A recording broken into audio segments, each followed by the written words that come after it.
trésor perdu de Stephen King. Le bazar de l'épouvante. Foire, fouille infernale.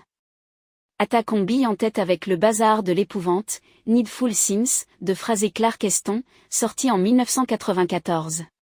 Bien connu des spectateurs de M6, qui le rediffusa régulièrement à la fin des années 90, le film est progressivement tombé dans l'oubli, la faute sans doute au texte d'origine souvent sous-estimé qui, au-delà de ses quelques faiblesses, a une tonalité inclassable, peu compatible avec les canons du fantastique. Le métrage est inscrit au cœur de la mythologie de Stephen King puisque l'action s'y déroule à Castle Rock, petite bourgade imaginaire du Maine, véritable centre névralgique et symbolique de nombreux romans de l'artiste.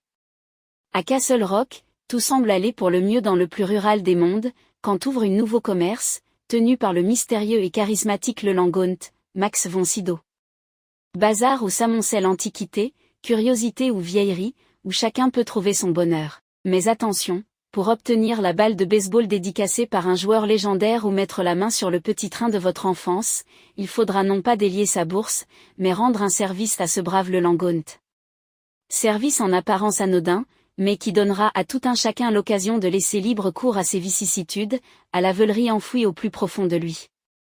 En quelques jours, la paisible bourgade se transforme sous les yeux du shérif Alan Pangborn, Ed Harris, en une zone de guerre civile larvée, dont chaque habitant attend de transformer une querelle de voisinage anodine en jeu de massacre.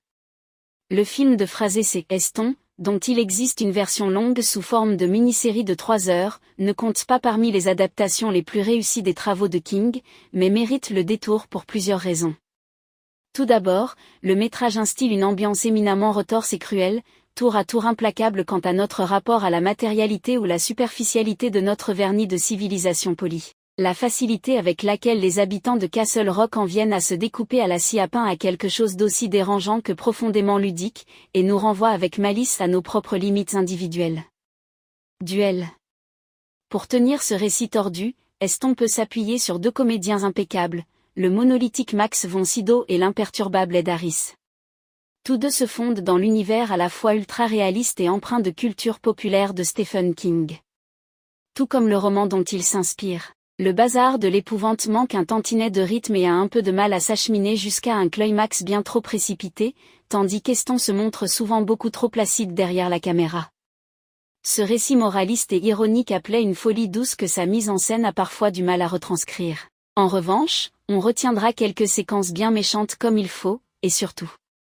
L'une des meilleures retranscriptions à l'écran du Maine tel qu'il s'incarne dans l'imaginaire de King. Au lieu de l'horreur, berceau d'un fantastique ancré dans un réel toujours palpable, cet État. Qui compte parmi les moins représentés à l'écran du territoire américain. Trouve ici une mise en image intéressante, qui fera ponctuellement frissonner de plaisir les aficionados du romancier.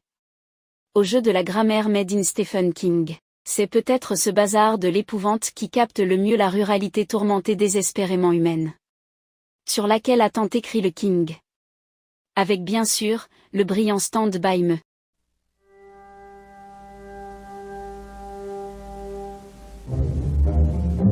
Je n'aurais pas dû. Mon cher, ce sont des choses qui arrivent.